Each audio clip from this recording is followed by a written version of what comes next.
Hello बच्चों। हमारा प्रश्न है निम्नलिखित में अभिक्रिया में संबंध में सही कथन बताइए। Zn+2HCl ये रिएक्शन करके देता है ZnCl2+H2। बोल रहा है चार ऑप्शन है A B C D। Zinc ऑक्सीकारक के रूप में कार्य करता है, क्लोरीन अपचायक के रूप में कार्य करता है, हाइड्रोजन आयन ऑक्सीकारक के रूप में क्रिया करता है, जिंक अपचायक के रूप में क्रिया कर रहा है। चलिए देखते हैं इस प्रश्न को। अगर बात की जाए इस प्रश्न की मुख्य अवधारणा की, तो मुख्य अवधारणा में हमें यही समझना होगा कि ऑक्सीकारक किसे बोलते हैं और अवकारक या अपचायक किसको बोलते हैं। ऑक्सीकारक, ठीक है, जो खुद अपचयित जो खुद अपचयित होकर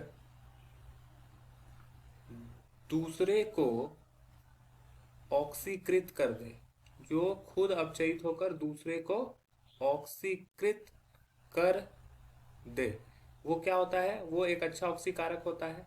और एक अच्छा अपचायक या अवकारक, अपचायक या अवकारक दोनों एक ही होता है, जो खुद ऑक्सीकृत होकर जो खुद ऑक्सीकृत होकर जो खुद ऑक्सीकृत होकर दूसरे को अपकृत कर दे, दूसरे को अपकृत या अपचयित, अपकृत या अपचयित कर दे।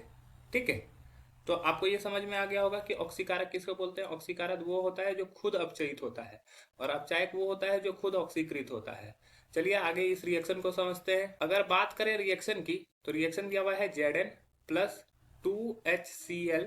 रिएक्शन करने के बाद बन रहा है ZnCl2+H2।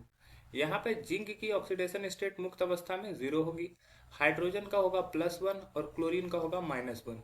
यहाँ पे Zn के साथ Cl जुड़ा हुआ है तो Cl का माइनस होगा, तो Zn का +2 दिख रहा है और हाइड्रोजन का 0 हो जाएगा।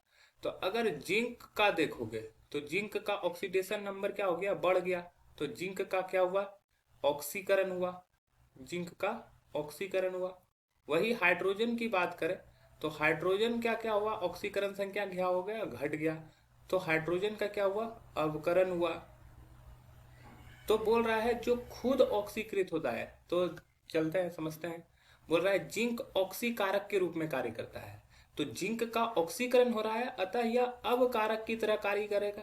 ये किसकी तरह कार्य करेगा, अवकारक की तरह कार्य करेगा। और इसका अवकरण हो रहा है तो ये किसकी तरह कार्य करेगा, ये ऑक्सीकारक की तरह कार्य करेगा, ऑक्सीकारक की तरह कार्य करेगा हाइड्रोजन आयन।